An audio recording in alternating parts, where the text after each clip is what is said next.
ఆదిలాబాద్ జిల్లా నార్నూరులో శ్రీ వెంకటేశ్వర స్వామిని దర్శించుకున్నారు మంత్రి ఇంద్రకరణ్ రెడ్డి. స్వామివారికి పట్టు వస్త్రాలు సమర్పించి మొక్కులు చెల్లించుకున్నారు. తెలంగాణలో సీఎం కేసీఆర్ హయాంలో దేవాలయాలు అభివృద్ధి జరుగుతున్నాయని మంత్రి తెలిపారు. శ్రీ వెంకటేశ్వర స్వామి ఆలయానికి 50 లక్షల రూపాయలు ఇచ్చామని గుర్తు చేశారు.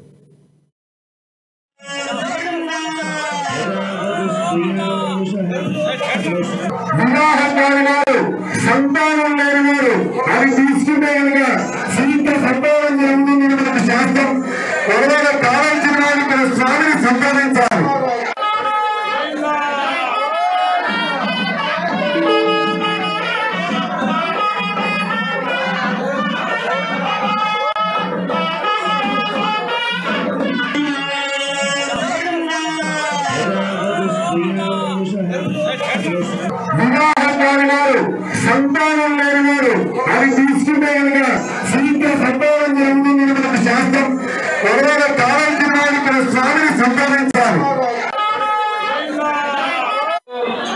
మండలి కేంద్రంలో ఈ ముఖ్యమైన శ్రీ వెంకటేశ్వర స్వామి దేవాలయం రావడము చాలా సంతోషంగా ఉంది.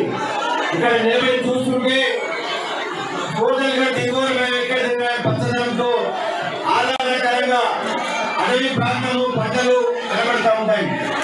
గతంలో ఈ దేవాలయానికి వచ్చినప్పుడు మనము ఈ నార్నూరు దేవాలయంలో అప్పుడు